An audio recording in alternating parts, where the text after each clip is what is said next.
streams in the morning, but thought I'd mix up and do one in the evening. Well, I used to do them in the evenings before, but it's nice to change it up.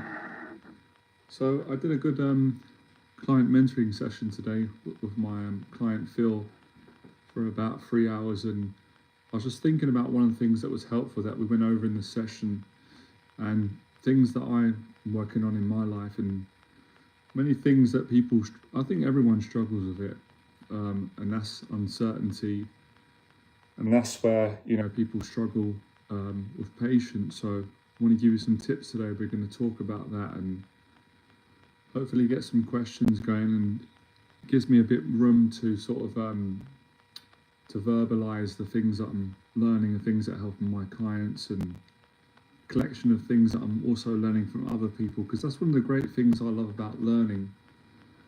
You don't only learn from reading books or taking courses or therapy or doing mentoring programs or working on your diet and training.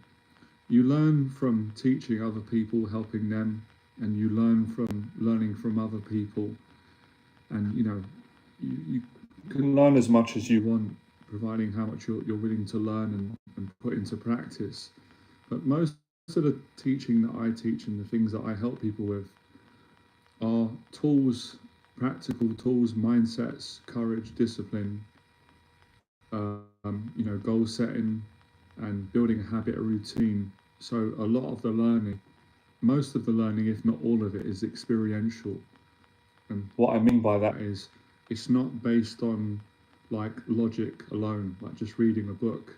It's based on going out and teaching people how to confront their fears so they can gain more confidence, achieve their goals, and get better at tolerating uncertainty, change their perspective. It's all those things. All those things happen as a result of people facing their fears. And that's one of the things I went over today.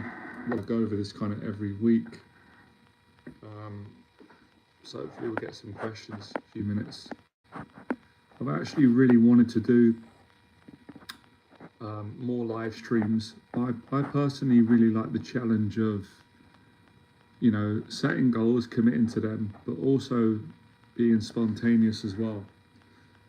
So yeah, that's kind of been on my mind lately. It's kind of been like it's kind of been a collective thing, because I do like I'm still learning, improving, working on my fears, patience, and teaching. So I like to connect with other people who have the same ideas, and they really go by things that are true, principles that work since time began, and to continue practicing these things. So these things are not easy, but like I said to my client today, it can be easy on some days. It all depends. It's not always going to be hard. It's not always going to be easy. And if you can kind of accept both of whatever you're trying to achieve, then you can make a lot of progress.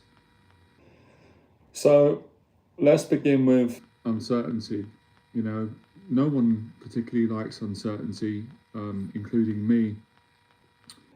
Even though every single day of our lives, all of us are tolerating uncertainty. We're tolerating the uncertainty that the next day is not promised. We don't know when we're going to die, and there's a lot of things that we don't have control over. We don't always know how people are going to react. Many things are not promised. Yet for all the time that we've been living up until now, of course there's times when we really struggle and we get scared, we get anxious, but for the most part we're still tolerating it. We're still here. But there are always areas in my clients' lives and areas in your life and our life where we are really struggling with uncertainty because of the belief and the idea that we've got around that particular area. So let's use business, for example, and career. A lot of people who are not happy in their job, I mentor a lot of people who are not happy in their job and teach them and mentor them on how to leave their job and start their own business. They're terrified of the uncertainty.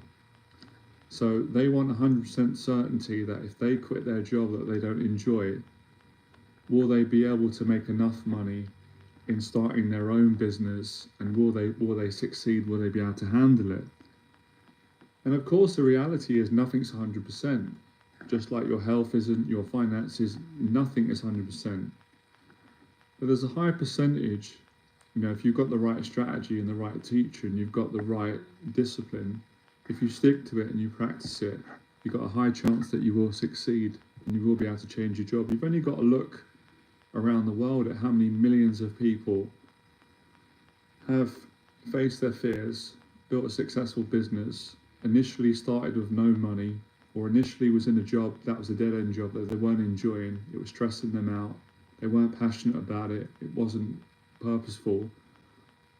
But yet, they managed to face the fear of uncertainty in that area, manage what I've said in this title, like a period of long-term suffering. One of you said a great thing earlier on when I did a live stream this morning, and you said it's very, very difficult. It's easy for someone to accept and manage suffering if it's just for like a day or a few weeks, right? If you knew that you was going to be depressed for 4 weeks, but after 4 weeks you're going to be so happy and peaceful and blissful, you could handle it pretty easily because you know it's going to come to an end. And you can at least know in your own mind, in your own peace of mind, that your depression is only going to be for a month.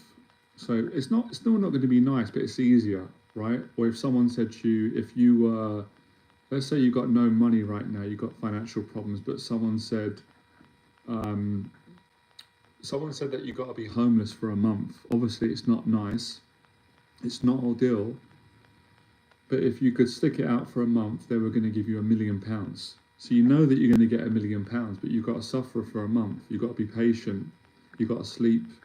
You've got to sleep on the streets or not in a house, in a park or wherever. So you're not going to enjoy that experience. But you've got some certainty, and you know that the suffering is only going to be for a month. After a month, you're going to get £1 million. You can buy a house, right? I'm just giving you some ideas and analogies of new ways of thinking to overcome fears. But if you were homeless and you didn't have certainty, you didn't know when the next bit of money was going to come from, you didn't know if you was ever going to get back on your feet, that's terrifying. That's terrifying for any human being. But people have overcome that. I've been through homelessness for short periods of time. It's terrifying. I've been through losing all my money. And, if some of you know my story in 2017, I had a great life. I built a successful business. I'm not saying that to show off, but to help people and to give you some perspective. I come from humble beginnings. I had a lovely girlfriend. I had a good business. I felt I was in a great place for quite a few years. I did a job that I love, coaching. I did public speaking.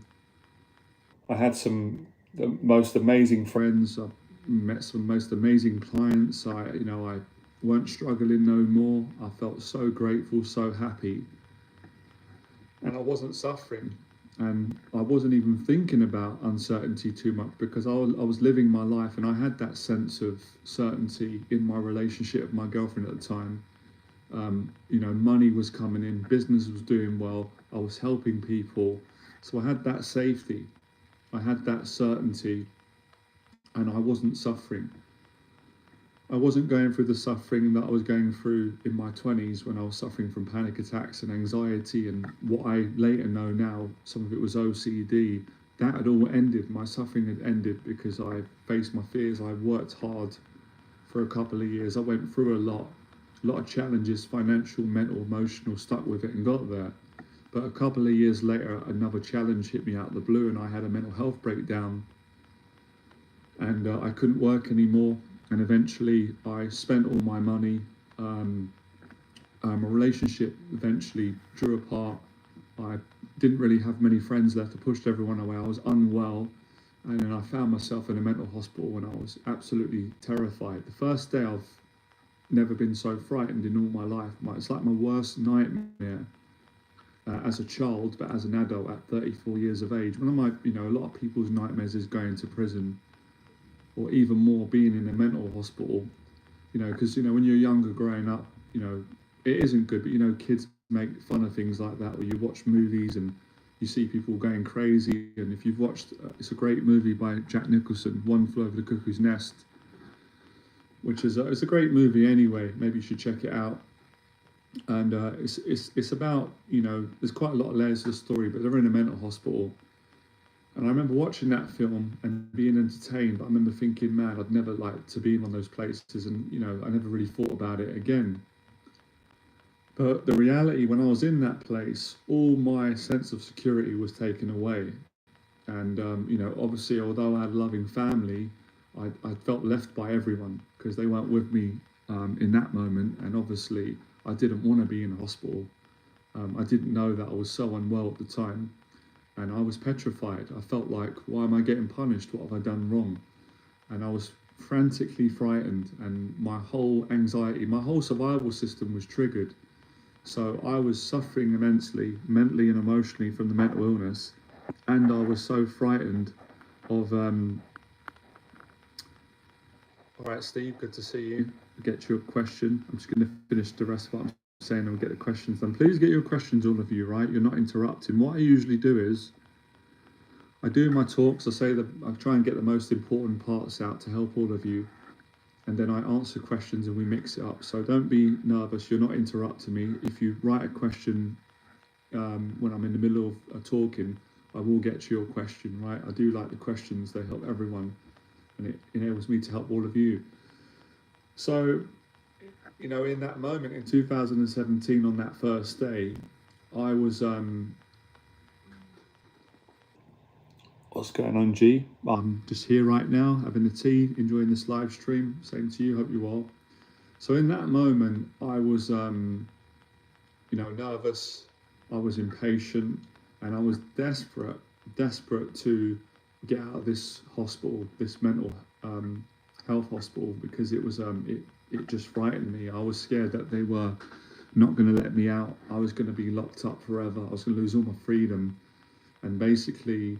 Well, my fear at the time was that I was well, and you know, they might think that I was insane and never let me out. I was going to lose my life, basically, which obviously turned out to be not true and false. But that's what my fear made me believe, and I didn't know how long I was going to be in there. And when I was asking them, "How long are you going to keep me in here? When are you going to let me out?" They couldn't give me an answer. They were saying, you know, when the doctors feel that you're fit and well, they'll let you out. But I was saying, can you give me a timeline? They were saying, we can't do that. And that was scaring me, because it was quite a scary and daunting thought when someone's saying, if someone puts you in a room or a cell and you're depressed and you're scared and you're on your own, you haven't got distractions, or you ain't got your family with you or your girlfriend or your mates, the idea is terrifying, obviously depending on your perspective. But the general perspective was scary. It's like, I'm never going to get out of here. I was catastrophizing, you know, what if they harm me? What if they give me better? All these thoughts were coming in my head, you know, and all my childhood fears were surfacing. I was 34 years of age at the time, and I was mentally unwell, mentally unstable.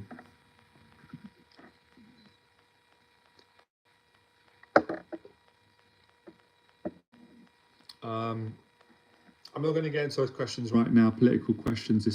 This is a different subject, right? So for another live stream, I appreciate your question. I want to stay on topic and stress the point of what I'm teaching today, which is teaching people how to be patient, how to manage uncertainty, how to get, you know, deal with suffering and recover, get over anxiety, build confidence, challenges, whatever challenge you're going through. It doesn't matter really what challenge.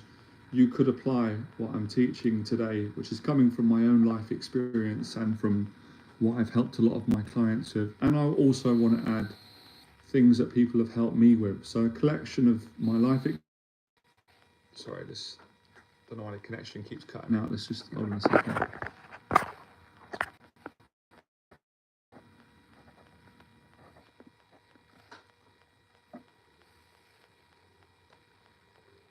Yeah, it does this sometimes. It's weird with the connection. The connection starts cutting out, or seems to do it midway when I'm enjoying the conversation. So with uncertainty and with impatience and with managing suffering over a long period of time, you've really got to learn how to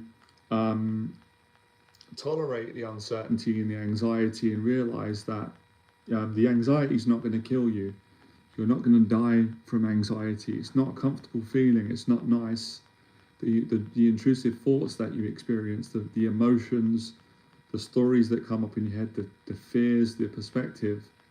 It's really learning to embrace it.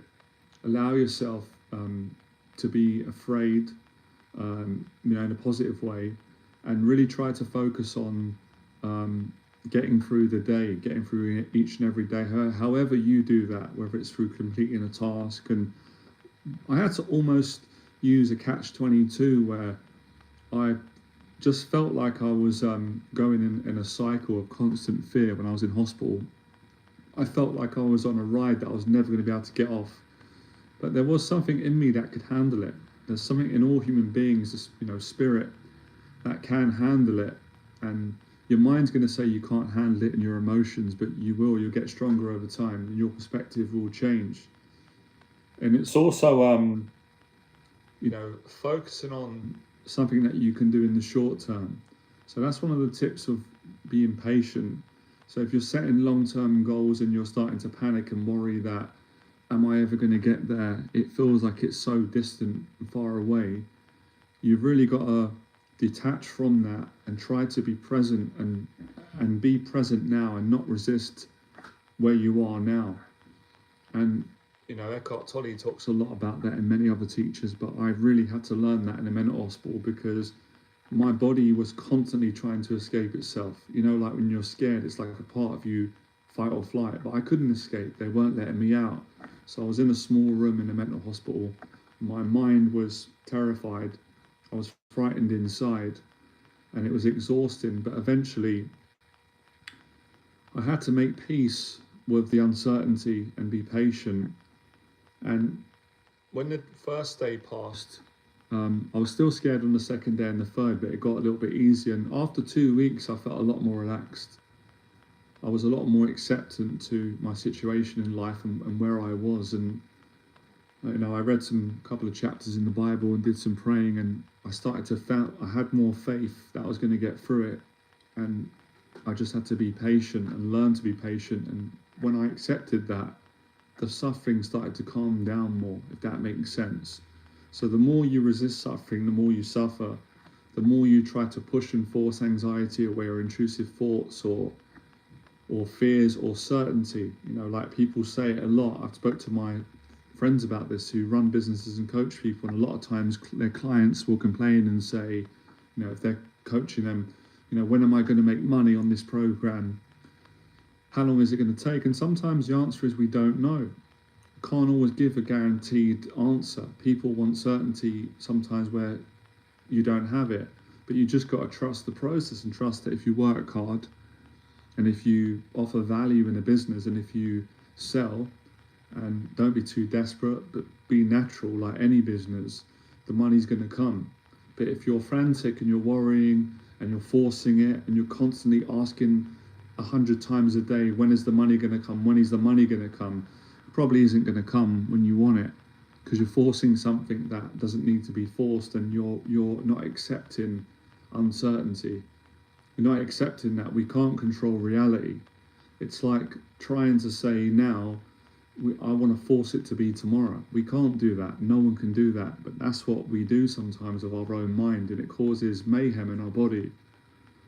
Whereas if you say, okay, well, I don't really like the feeling now, and I want tomorrow to come, or I want to be recovered from alcohol or an addiction or mental health, you're just going to make things worse. Whereas if you say, I'm willing to wait as long as it takes, I'm going to try to find gratitude now with the situation, even though I don't like it, you'll start to feel better. You'll have more faith.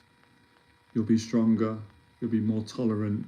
Your perspective can change by the second, and you'll get stronger and stronger. The human spirit is incredible with regards to what it can take. I can't believe what human beings can tolerate. Seeing, what I've seen people go through and what I've gone through. Even though we're all vulnerable and we're strong, we're not just one. And there's times I'm at a stage in my life right now, every day, I'm going through some major challenges as well. And every single day is difficult for me. And I say to myself, I don't know how I'm going to get through the next day.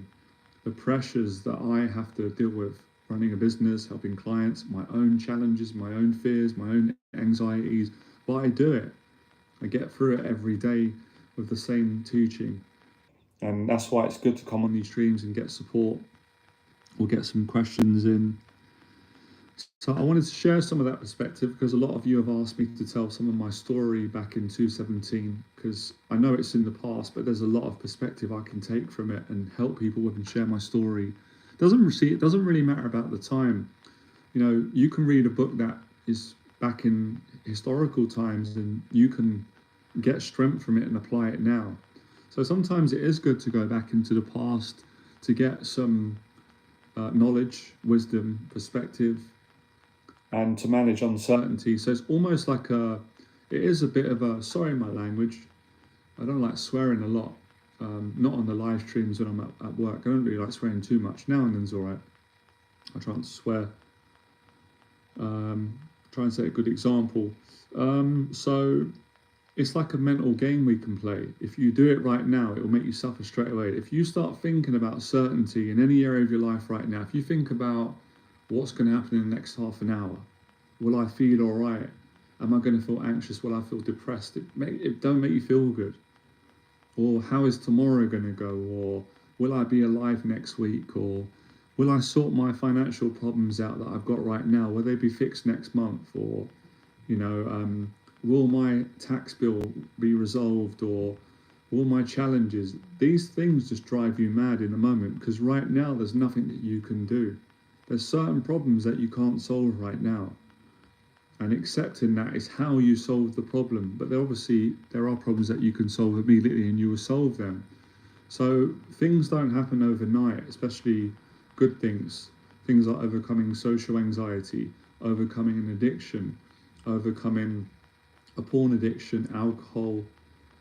These things take time, but one day at a time. So daily discipline, the daily discipline that I teach and the routine, is about getting up early and you know, showering, clean your apartment, going to the gym, the simple things in life, going to work, looking for work, spending time with friends, learning to be on your own, not isolating for too long.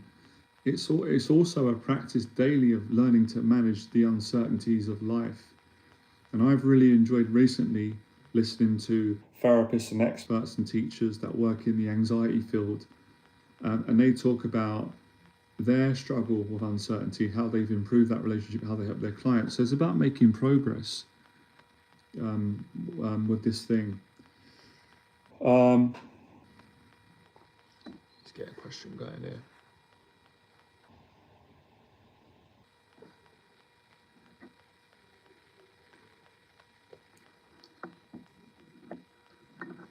John, do you know a good way for a person who seeks codependency through emotional, unavailable people? How do we not hate ourselves?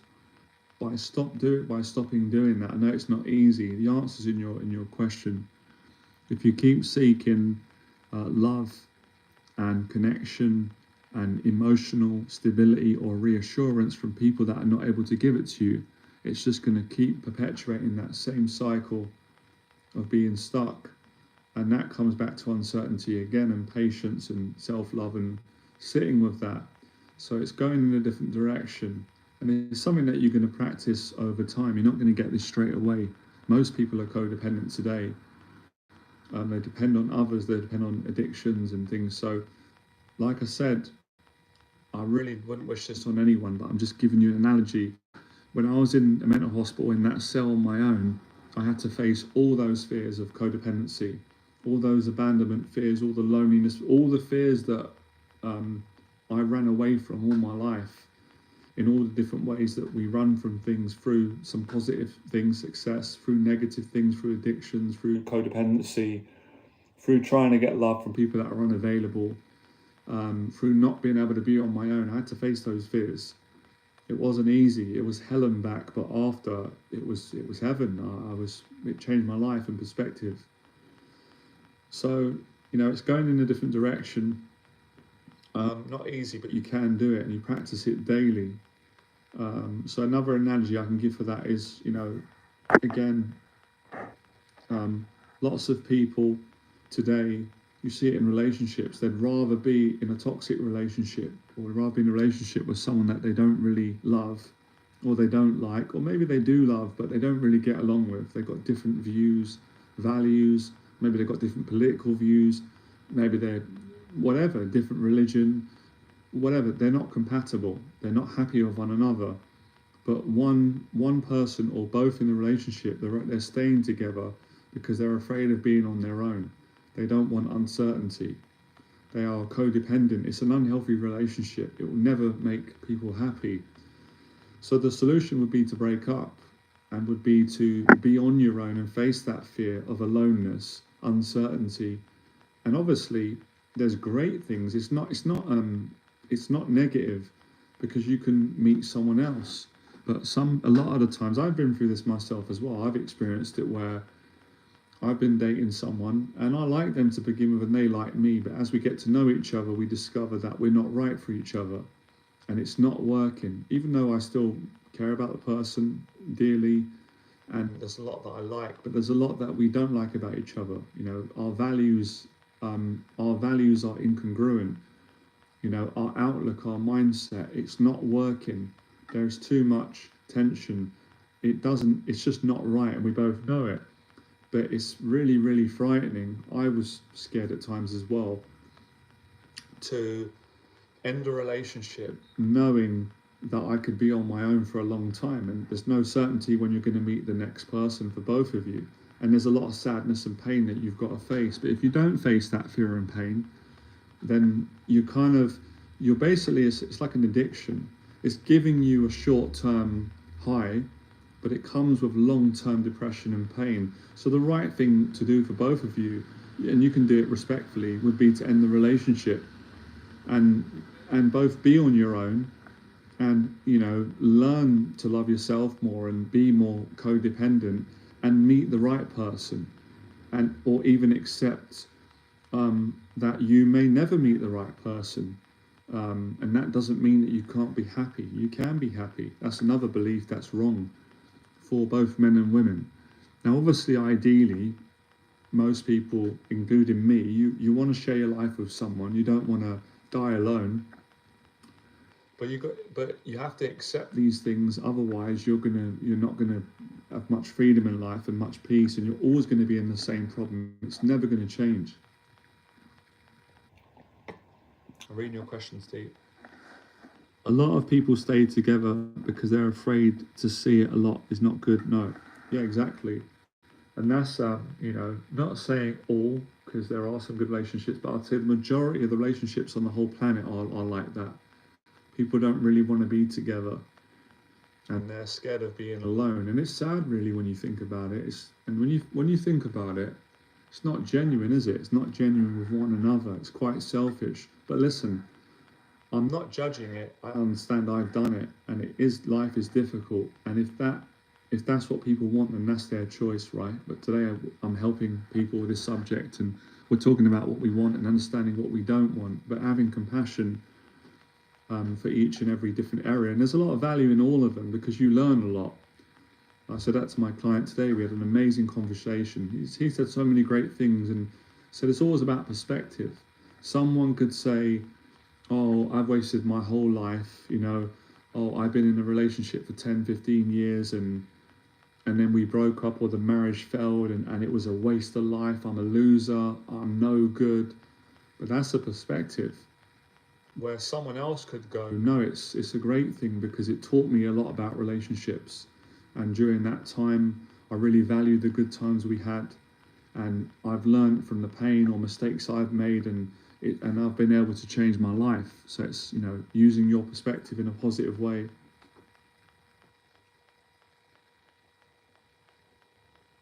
So again, it does come back to uncertainty, again, and I can fit this into every single scenario. Pretty much most life challenges come down to the fear of uncertainty.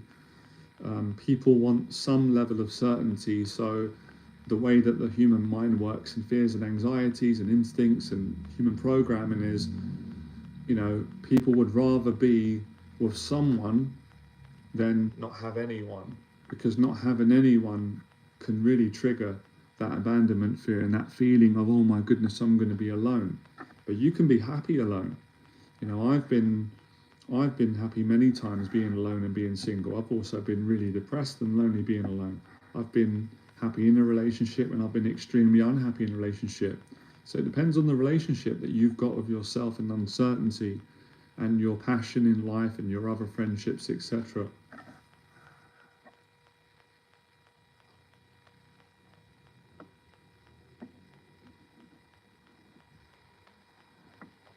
Yeah, I'm treating your questions, Steve. Good, you can get as many of these out as you want.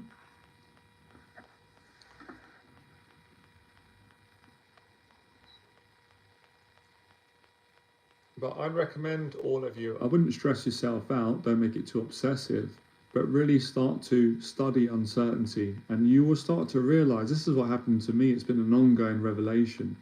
I started to realize that, you know, my anxieties and my mental health challenges, pretty much all of them, and everyone else's stem from childhood. My fear of uncertainty and an intolerance, a heightened intolerance to uncertainty, which goes back to my childhood. Obviously, when we're young, we're too young. We don't know these things. You know, we obviously rely on parents to parent us. But as we become adults, if we still got all these childhood fears, then we have to take some responsibility.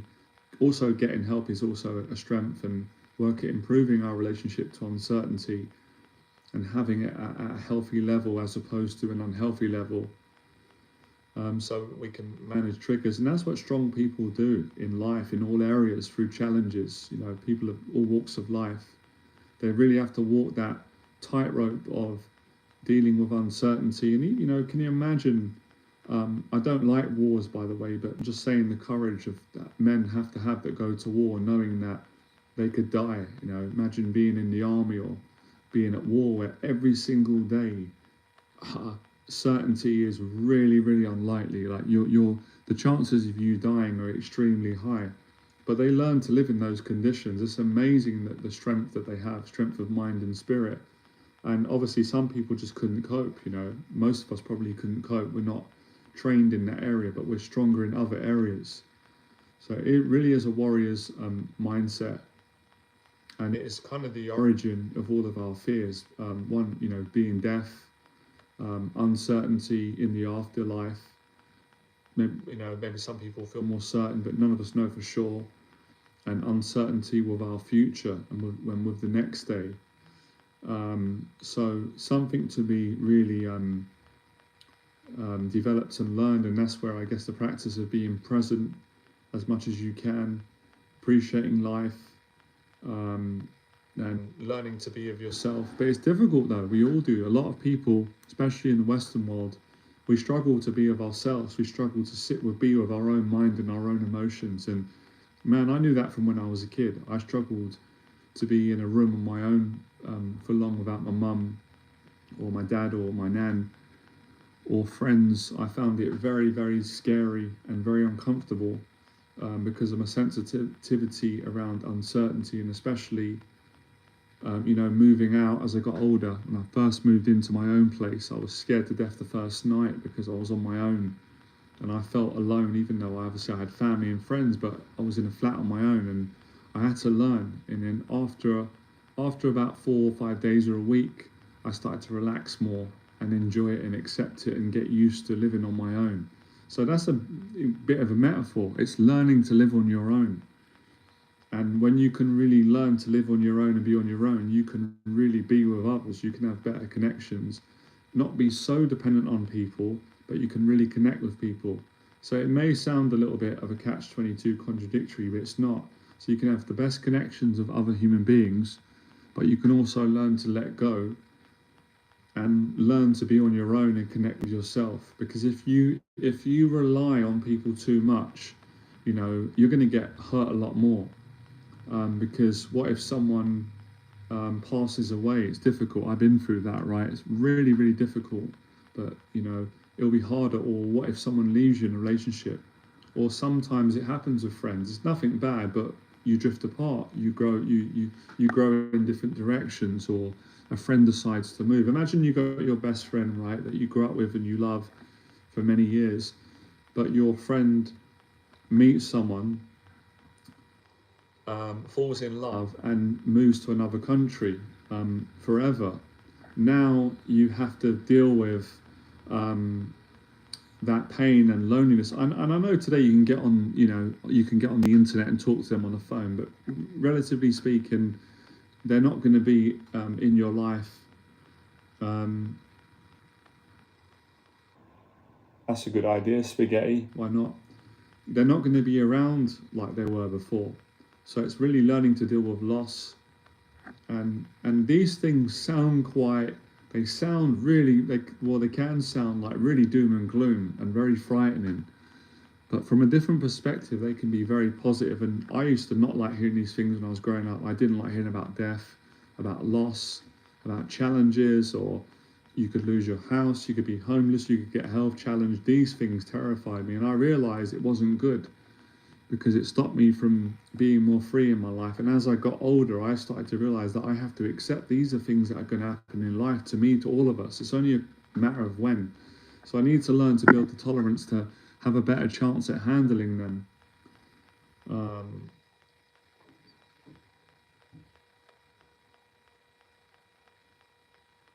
and even when you're in a relationship, you can't be with a person all the time. Even when you sleep in the same bed, they've got to get up to go to work. They can't be with you all the time. You've got to learn to be on your own and tolerate that uncertainty. So there's some information and advice that you can apply for relationships and all areas of life, like we said.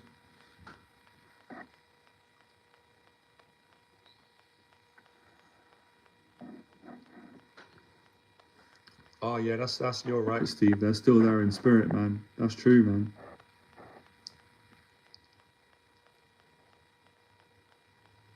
That's good, Steve. Well done.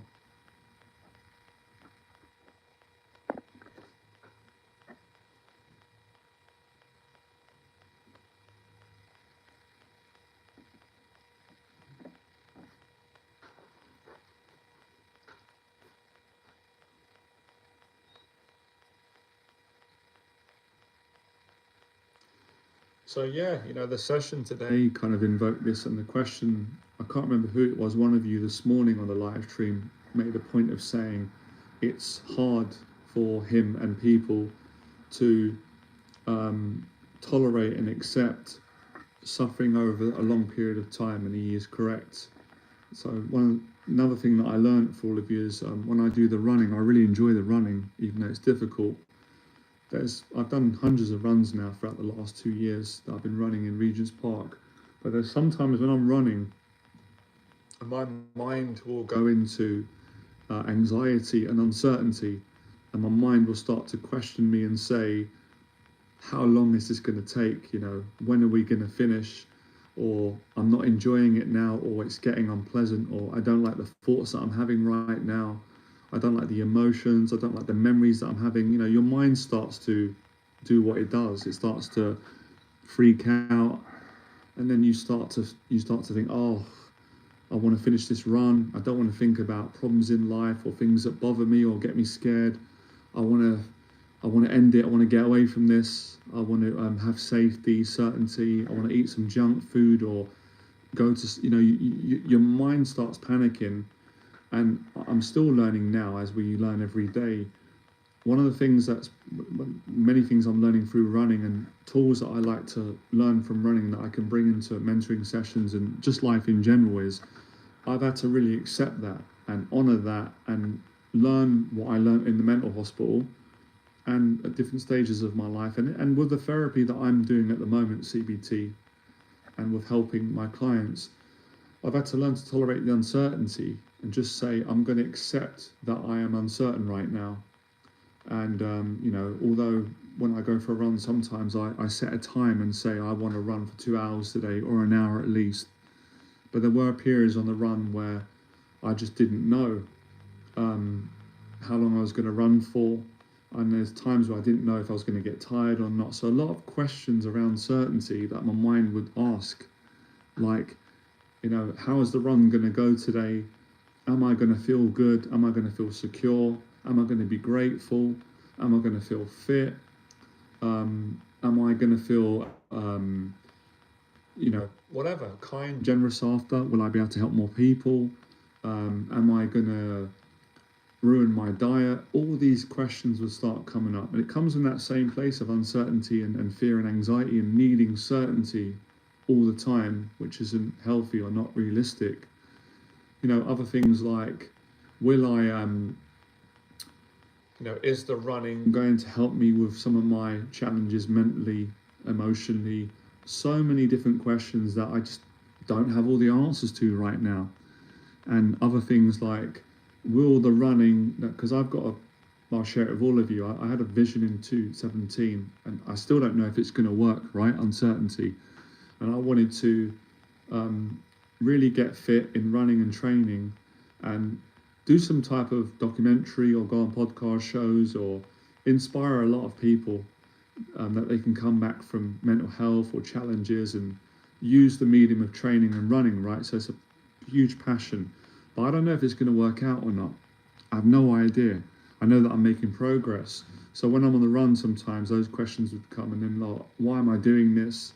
Is it the right thing to do? What if I get injured? Then what? So all these questions are coming and coming and coming. And what I'd have to do is what I'm doing now. It's not easy. It's a lot of suffering.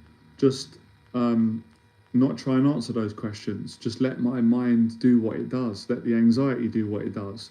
And eventually, I would always get to a place of completion. So when the run would finish, my mind would calm down, and I'll go and get some food, or go and mentor a client, or go and see a friend, or come back home, do some washing, or go and see my family, and then I'd be in a different headspace. Does that make sense? So it's a bit like like when people say things like you do it when you're a kid and adult. Those sort of questions that they can kind of send your mind into a crazy place. It's like, how did the universe get here? Obviously, some people are going to believe, I believe God, but some people are going to say science, and then, well, who invented science? All those sorts of questions. Who invented God? Or how do you know that the earth is flat? Or how big is space? Like questions that can just go on and on and on. Or imagine living forever. Like, imagine never dying. Like, try to comprehend that. It starts to hurt your head, because you don't have certainty. You can't really fathom that. You can't really understand that to a large degree. It kind of puts you in a mental state of suffering, because it just goes on and on and on and on. Or if you start to think about, when am I going to die? Like, I'm scared of dying. Is it going to be next year? Will I live to 70, 80? Trying to answer these questions just ruins your life. Whereas if you go, I don't have the answers, and I'm going to accept that. I don't need the answers to enjoy my life and to be able to have peace and enjoy now and trust the future.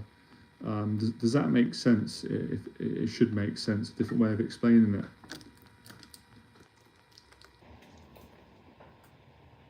Okay, you want me to say the American word? Yeah, we forgot about that, right? Chiming in.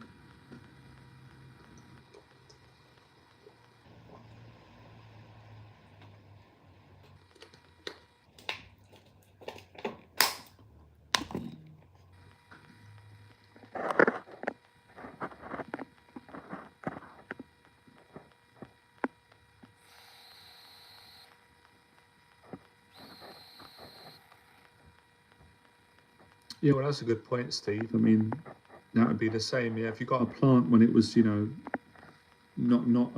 grown. I got a plant now. If you can see it, I'll show you.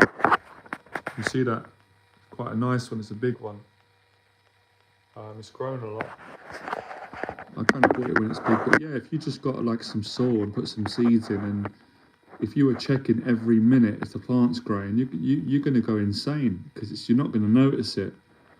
It takes time, but if you keep looking at it and checking it, you're just going to suffer. Whereas if you just water it every day and you forget about it, you get on with your life. Before you know it, the plant's going to start growing. So your whole relationship, your whole perception, your whole tolerance and patience around growing is going to improve. And that's what people do. We all do that. I do that at times. My clients do. We're human. we start getting frustrated and impatient. We question that. We're looking at, are we growing? Same. I remember some of you might relate to this. When I first started bodybuilding and training when I was in my early 20s at the time, it's not my goal anymore. But I thought I was very skinny at the time, right? Which I was. And I wanted to put on muscle, and I struggled to put on weight at the time because fast metabolism, and I was eating and taking protein, and I was lifting weights, I was probably overtraining, and I was constantly checking my arms in the mirror, like when are my arms going to grow, measuring my arms, checking my chest, body, and it weren't changing. I was getting frustrated, and that was because I couldn't accept uncertainty, and I didn't have patience, and I wasn't tolerating suffering. I wasn't learning just to train, enjoy it, move on, and just accept where I was at.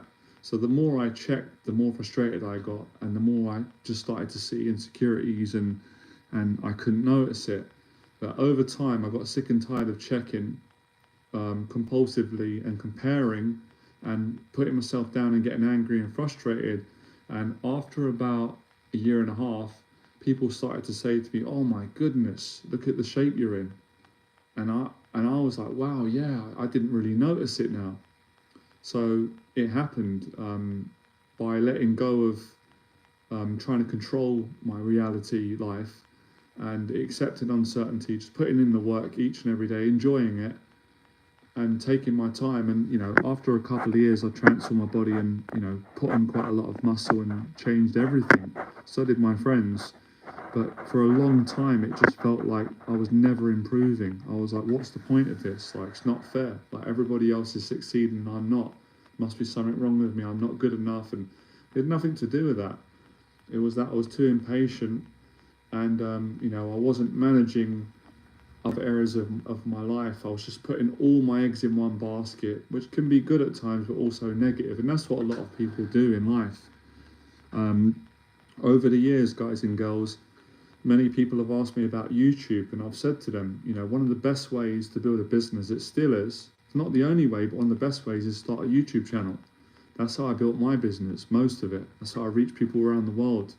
And so start a YouTube channel and be consistent, enjoy it, be yourself, help people, be honest, but you're going to have to stick to it. And what a lot of people do is they start a YouTube channel, they put out 3 videos or 4 videos, they don't get many views, they don't make money straight away, or they don't make impact, and then they get frustrated, they compare themselves to me or other people, and then they quit because they can't tolerate uncertainty, they can't tolerate long periods of suffering and appreciate it. They could do it, but they don't stick it long enough, they don't stay in there. So as soon as it gets difficult, as soon as they get a bad emotion, as soon as they get intrusive thoughts or bad feelings, they throw the towel in. And that's really where you got to stick and hang in there. So, not give up. And I've seen that with so many people that could have succeeded. They had the talent, they had a good idea, good business model, or they had many good things, and they didn't stick at it because they got impatient and they just couldn't tolerate uncertainty, and they couldn't handle me giving them uncertainty. When they said to me how long, I said, I can't tell you how long. I cannot give you that answer. I don't have that answer. I would otherwise. I can give you a rough estimate, but I can't guarantee that you're going to build a successful business and YouTube channel in the same time that I done it, because you're not me. You're unique. I'm me. Your teaching's different.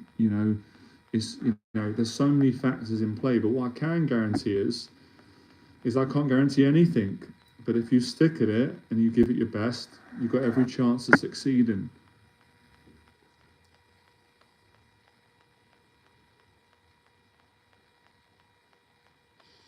Ryan says, "Don't sell the sun to buy a candle." I like that. I've never heard that analogy. That's interesting. YouTube takes like 10 years, and usually you still need a full-time job. Depends. That's not indefinite.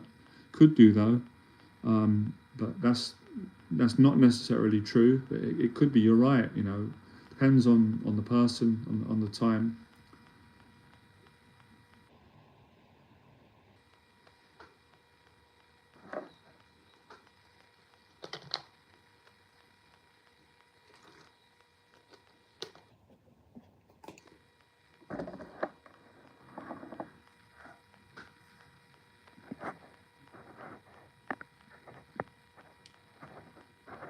But yeah, a lot of it is it's not easy, right?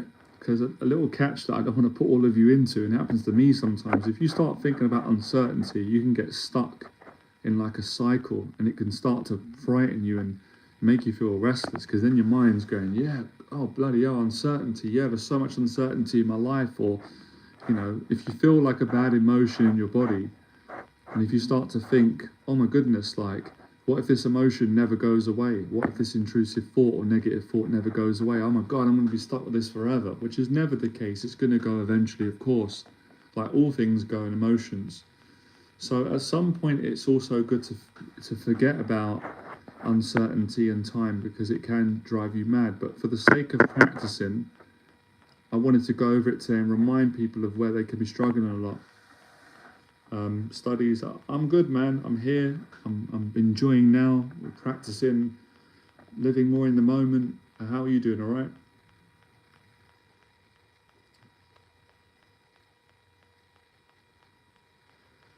Do you think going alcohol free is better for your emotional health as alcohol seems to work on your emotions? 100%. If you're asking for me personally, yeah, I don't drink alcohol. It's not my thing. I drank before a little bit, but again, um, yeah, I'm not judging anyone that drinks, right? People are entitled to do what they want to do. But as you're asking the question, yeah, but I think it's common sense, right? We know that. Everyone really knows that deep down. Appreciate you asking me. It's obvious, isn't it? That alcohol's not good for you. It's not like water's good for you. Vegetables are good for you. Healthy fruits are good, but alcohol is not good for you. It's just a fact. The same way that sugar's not good for you. So, oh yeah, and then, yeah, you're right. Using alcohol to deal with emotional problems is never going to work. Again, it's back to uncertainty again.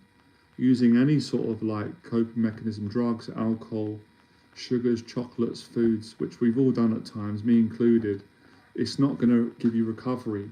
It's going to bring you back to the same cycle again. So, success and growing and recovering and changing is always going to be the difficult path. But the difficult path is going to give you the most value in the end, whereas the easy path is going to give you a harder journey later on. Oh, you haven't got to be sorry about that, Steve. You haven't got to apologise for drinking.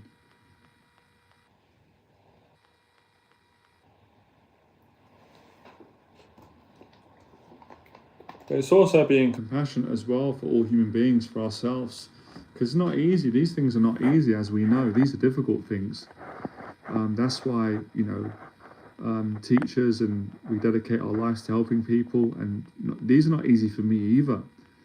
All these lessons and all the things that I help and mentor my clients and all of you with, they're just as difficult for me. But I manage to do them, and sometimes I really struggle, and that's fine as long as you don't give up. So we're not saying for any second that it's easy, just as life isn't easy all the time and challenges are not easy, but we can do it, we can get there. There is hope.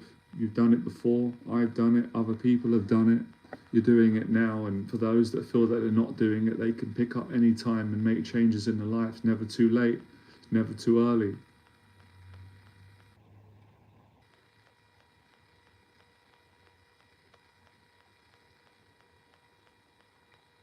No, you're welcome, Steve. You just reminded me actually of Timmy, because your wording is good. It makes me laugh. Timmy's wording, good language. You feel honoured to be here. I feel honoured that you're here, that all of you are here. Where was Timmy this morning? He didn't show up. Did he show up this morning? Maybe tomorrow.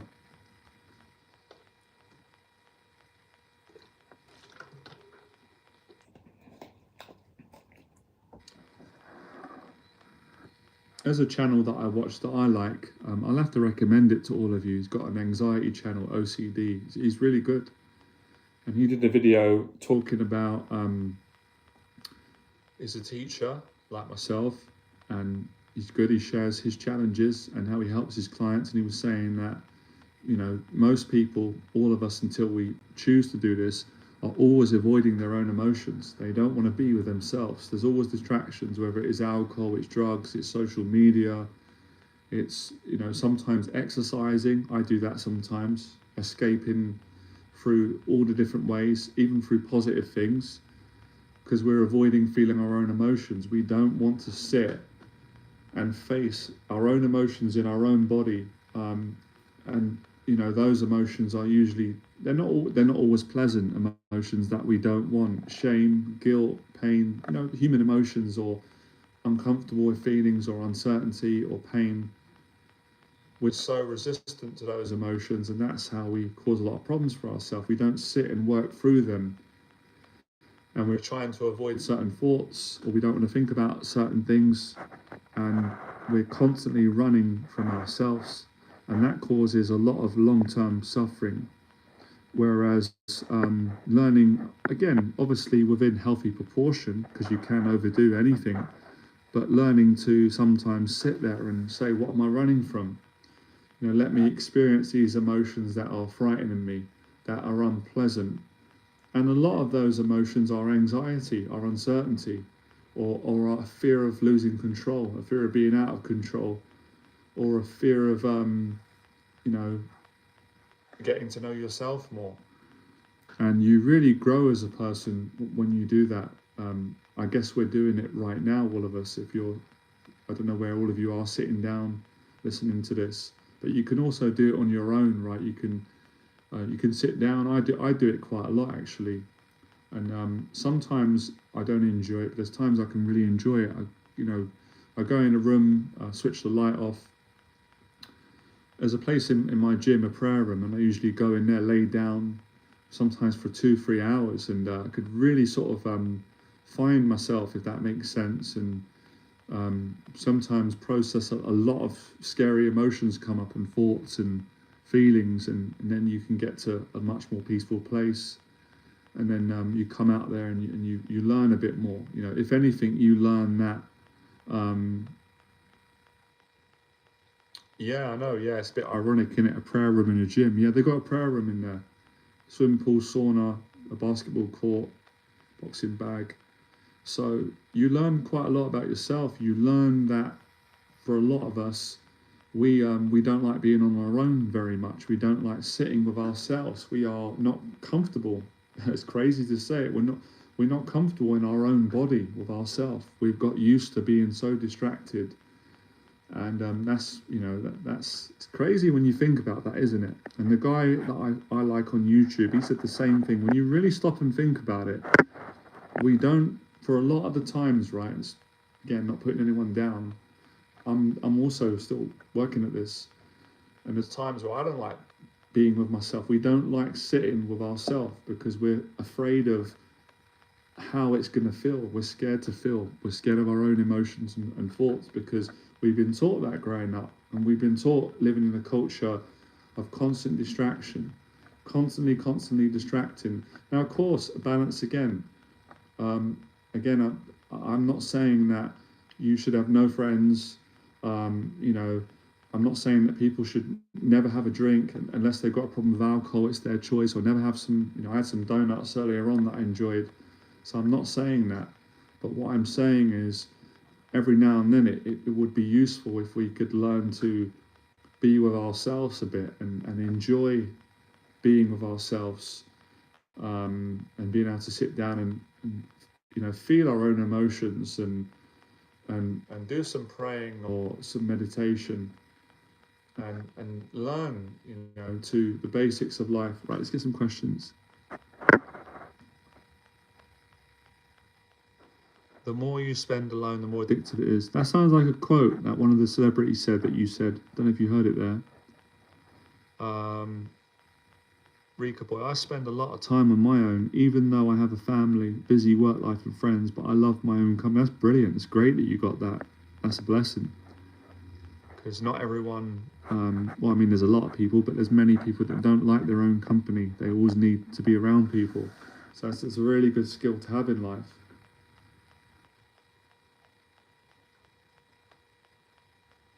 But I just want to make a point of saying as well, because sometimes people take things to the extreme with anything I say, and don't do that.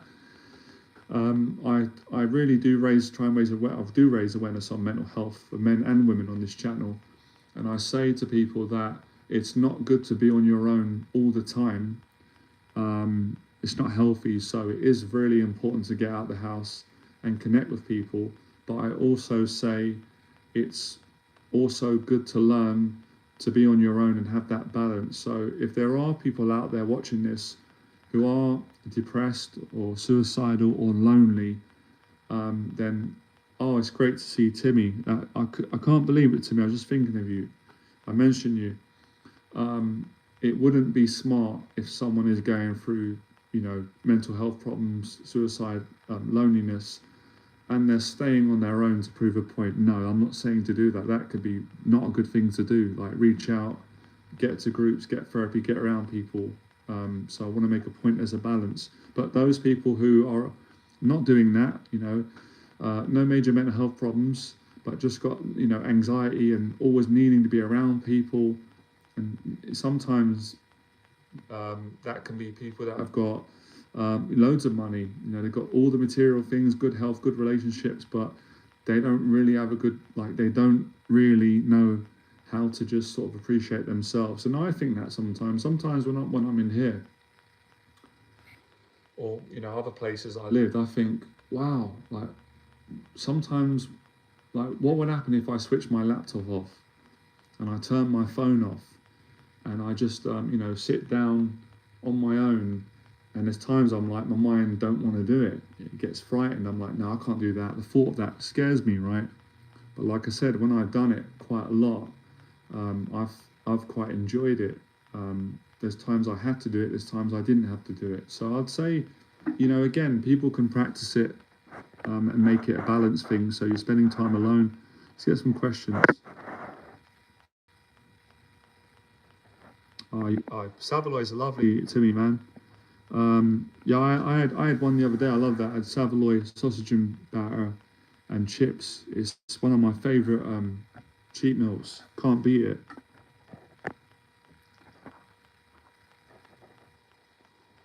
It's not about the money, John, it's the connection. I definitely agree with you, right? Obviously, we all need some money to get by in life, but money's not better than genuine connection, not in my experience, even though a lot of people won't agree with me on that. Some will, and the minds of people certainly won't, but the hearts of people would.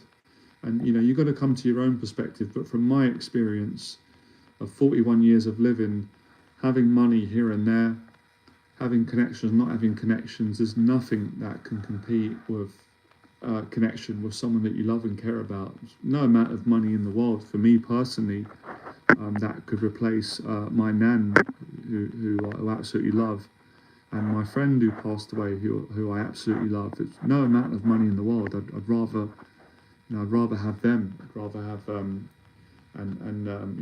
connection with people that we love. But it'd be nice to have both. I would wish everyone could not go without money and have connection as well, which is possible for everyone. Maybe not always everyone. So yeah, I agree with that 100%. I think that really plays on what we're talking about today, where sitting on your own and not needing, we're just giving some examples here, not needing money or sugar or alcohol or drugs or pornography as a way of finding connection, safety, love and certainty, but just being able to appreciate yourself and sit down for an hour or a couple of hours and tolerate your own mind and your own emotions.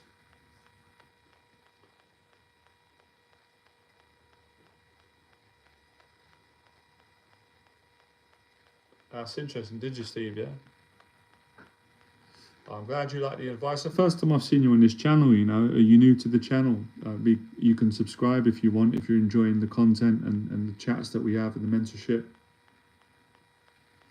I have, I'm not just saying this to show off gratitude. I have some of the most amazing conversation with my clients. Like, these conversations would be, they'd arguably be one of some of the best podcasts that you've ever heard. Not because I'm speaking, but because of the clients and the honesty, the openness, and sharing our stories. It's amazing conversations. I forget sometimes because I'm in the moment. And everyone, I'm certain on this channel, we're never fully certain, right? Uncertainty that all of you would love it, because we have these sorts of conversations, and um, it's not just like, your stereotypical coaching session where I coach them and help them on goals, their finances, relationships, health. There is some of that, but there's a lot of spontaneity, honesty, open-heartedness, and it's amazing. Timmy, Jonathan, you're on the right side of history. Great, that sounds great. I don't know what that means, but I'll accept it. Hello, UK.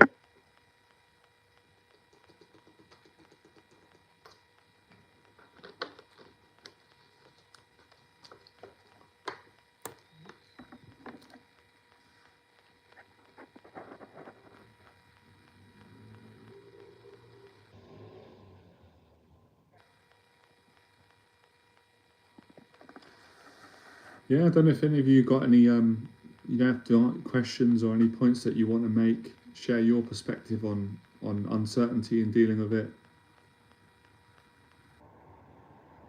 Ha! Oh, thanks, man. I appreciate that. You're supporting me, and that's nice. That's nice of you to say that. I'll take that analogy. I'll definitely use that. Carrying my own cross without complaining. I try to. Yeah, I appreciate that, Timmy. Thank you. You're smart. Your your mind, your articulation, your intelligence, your knowledge is so well fascinating, exciting. I love reading it. Everyone's making an excellent point for sure. I'd love all of you to come down. Again, I'm learning that I can't force people, only encourage. Come down to one of my events. I do events every month. I'm going to do another one this month, and we can do this in person and have coffee and have a good time. I'm going to read this. I put my full trust in the Lord first, foremost, then I do everything in my ability to resolve the situation. If it's not resolved, I accept it's a trial. That's beautiful. I like that. I like it. I like your faith. I think that's great.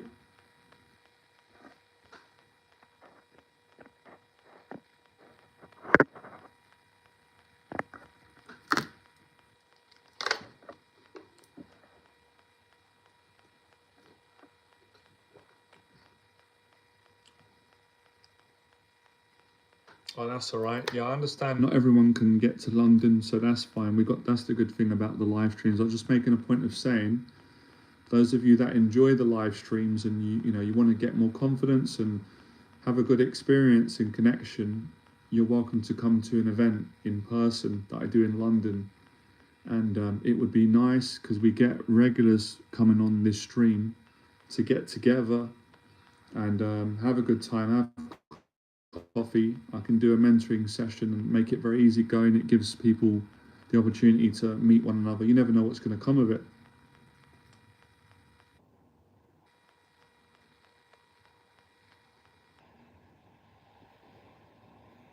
Yeah, healing from a trauma, again, it takes time, work.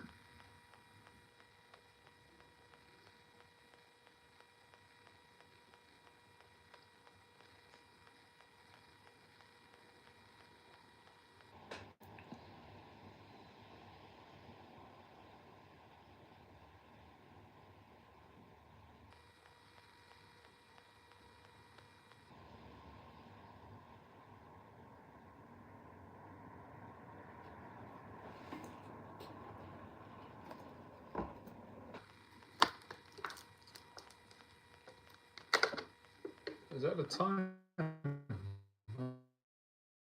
Time's flown. You kidding me? 70 minutes I've been speaking. That is absolutely flown. See, that's what happens when you're present and you're having a good time. Time just flies. Always goes that way.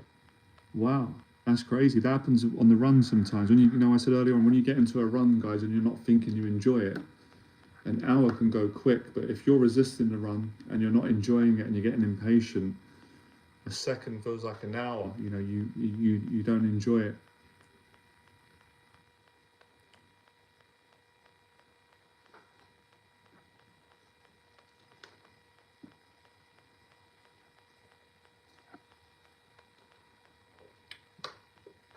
Infinite youth. Long time. I suppose it has been a long time in terms of days. How are you getting on, all right?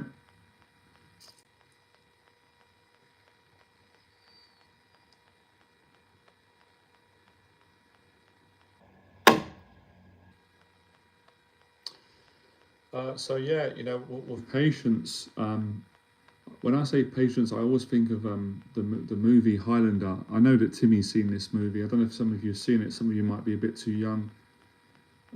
It's a great movie based on quite a lot of the things that we're talking about today. Life, love, challenges, uncertainty, the concept of living forever, which is mind-boggling, and then the concept of death, love, life, loss, good and evil, so many things. But the mentor comes and he's training the main character in it. The mentor is Sean Connery, and Christopher Lambert. He's mentoring him and explaining to him how he's going to defeat evil, right? The evil baddie in the film, and it's a metaphor for quite a lot of other things. And he says to him, basically, how on earth do you defeat such evil? Like, how do you conquer something so challenging? And he says, I think he says, he says with faith, with heart and steel. But eventually in the film, I think it's at the end, he says, patience, patience, Highlander, you've done well, but it will take time. And it's beautiful. It really, really made me emotional. I love that scene. But there's a lot of wisdom in it, and it's that whole lesson that we're impatient, and with wisdom usually comes. It don't come when we want it. It takes time and effort, and with patience. So patience comes with what we're talking about today: faith, courage, support, friendships, connection, learning how to be with your own mind, accept uncertainty, daily effort, and then you build it when you're not really constantly asking the question, when am I going to lose weight? When am I going to make money? When am I going to meet the right person? When am I going to recover? When am I going to overcome these problems? When am I going to get out of this predicament that I don't like in my life? Or when are people going to like me, or when is it going to work out? We start to realize that question causes a lot of suffering. It's human nature, it's natural. But I think what Timmy said earlier on, if you can stop complaining and just accept it, even though you may not always want to accept it, you're going to get there soon enough, if that makes sense. I've certainly learned that even from growing up. When you're a kid and you might ask your parents, I'm sure a lot of you done it, when I would shout down to my mum and say, Mum, how long is it going to be till the dinner's ready? Oh, I'm hungry. And my mum would say, you're going to have to wait, you have to be patient, not it's still cooking, or it's going to take however long it's going to take. And when you're young, you get angry, you can get frustrated. I did. Or you're hungry, you want it now, and you realize how that gives you not a great attitude. It holds you back. Whereas if you just go, okay, emotionally you're not agreeing on it, but you make a commitment, say, okay, I'm going to accept that, I'm not going to complain, and then you just take your focus on something else. You play your video game, or you might try and help your mum out, tidy, or you speak with your dad or your sister, brother, and before you know it, the dinner's ready, because you stop resisting. You stop saying, how long is it going to take? When is it going to happen? You let go of that complaining, and then it's done. Yes, Christopher Lambert, you're right. He's from the Highlander. John, don't know if you've seen the original Mortal Kombat movie. I've seen it. I like it. Always get depressed when I see it, because I'm older now than Christopher Lambert when he was in the film. Yeah, that happens a lot, doesn't it? A lot of our heroes, that does happen. You look back and you've gotten older. Well, Christopher Lambert is he's the that's the main character in the movie Highlander I was just talking about, and he's in Mortal Kombat. Yeah.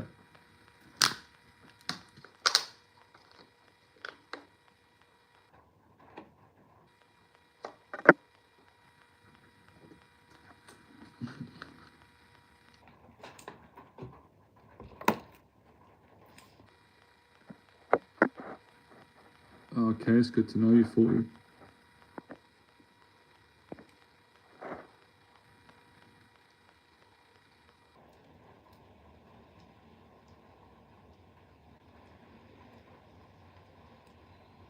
Yes, it's crazy how quick time goes, right?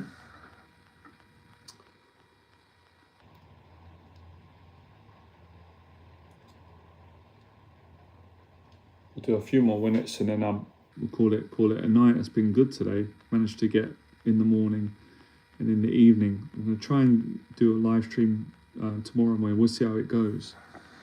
So I hope that gave a lot of insight and help for all of you on how to get better at being patient, managing uncertainty. You know what? I look like a lot of people according to people. I'm flattered, you know. All these names, I don't even know who these people are.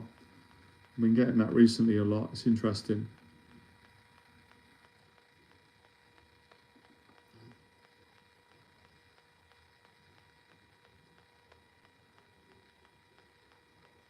You're hilarious, Timmy. He's right. Evian is naive backwards. So much symbology rampant in movies and music now. You're smart, man. You're very awake, Timmy. It's good, man.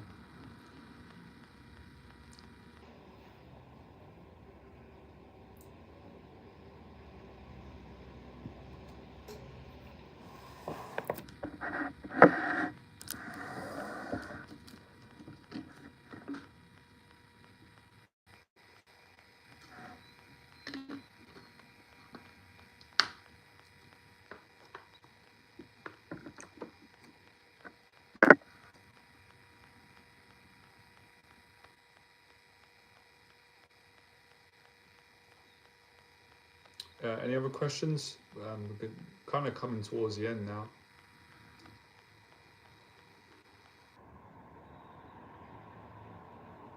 I probably made everyone sleepy. Everyone's probably falling asleep. I'm sleepy as well.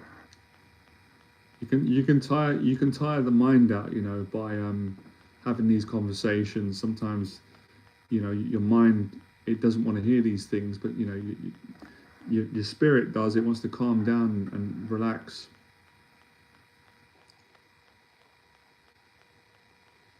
I must be getting a little bit old lately because I'm starting to notice that all my clients that are younger than me, they're starting to yawn in my client sessions. So either I'm boring the hell out of them or I'm getting old, or the wisdom's powerful and it's making them yawn. I don't know. I'll have to accept whatever the case may be. But I did that when I was younger. When someone was talking to me that was older than me, if they started going on too much, I'd be like, yeah.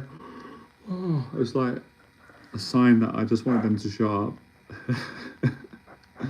Or sometimes when people tell you the truth, they give you some meaningful things, you do start yawning, you know, you kind of want to weigh out. Or people just might be short on sleep, who knows?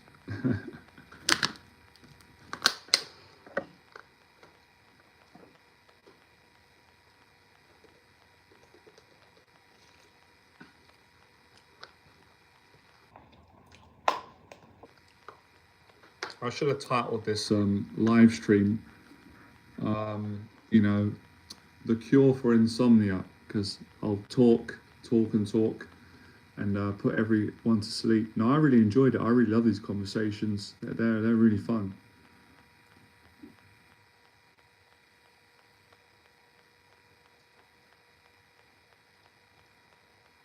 Oh, that's great, Steve. You know, do what you've got to do.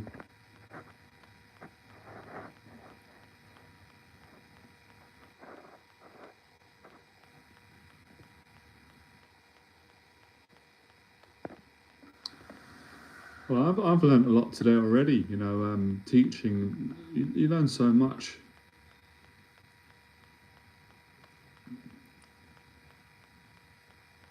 You know what I would like to do? I'm going to do this. I'm going to figure out how to do it because I just paid for my Zoom subscription. I don't know if some of you might be interested.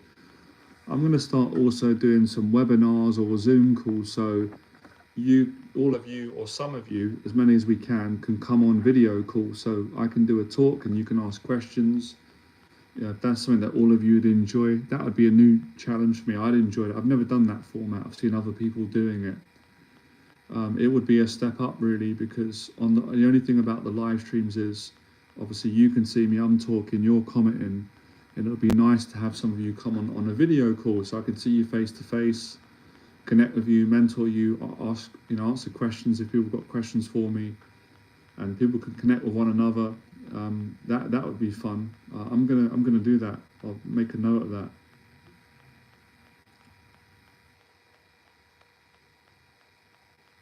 I saw it yesterday. I was watching a live stream on OCD and anxiety, and they had done that. There was like 20 screens up, and they were giving a lecture, and people were answering questions, and it was I like the idea of doing that.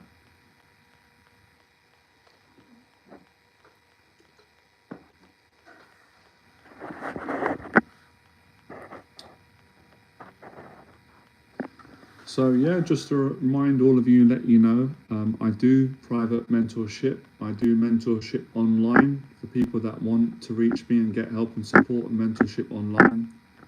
And I also do mentorship in person for people that want to work with me in person. And I have long-term programs, somewhat intermediate, in the middle, and short-term programs. So if anyone is interested in working with me and booking a mentoring program or a mentoring session, either online or in person, my email address is below. Send me an email, and I'll get back to you and have a talk with you, see what you need help with, if I can work with you. And then I can give you all the information on coaching, mentorship, availability, prices, times, what you can expect, and what I expect from you as well, right? So you guys know where to find me in the programs. Please do like and share these live streams. I do them regularly. They always help people in the community, help one another. They help me to help everyone. And I always appreciate all of you coming on. It was another really good stream, so I'm glad I've done it, actually. Just spontaneously decided. And I'm going to aim to do, we always usually do one in the morning if I can fit one in as much as I can. So yeah, practice one day at a time. That's all you can do. Good to see you, Timmy. Hope to see you in the morning. And thanks for everyone coming on, and I hope that helps a lot of people with confidence and things we spoke about today, managing uncertainty, getting a bit more patient, and moving forward in your life, building confidence, etc. All right? So, yeah, I'll speak to all of you probably in the morning, right? We'll see how it goes. Good night, have a good day. And for those of you, get my breath. For those of you that you'll watch this stream later on, I appreciate you coming on. Again, you can subscribe if you want to apply for mentorship. My email is there. Like, share, check out my videos on the channel. And I appreciate your support, all right? Speak to all of you soon. Have a good night.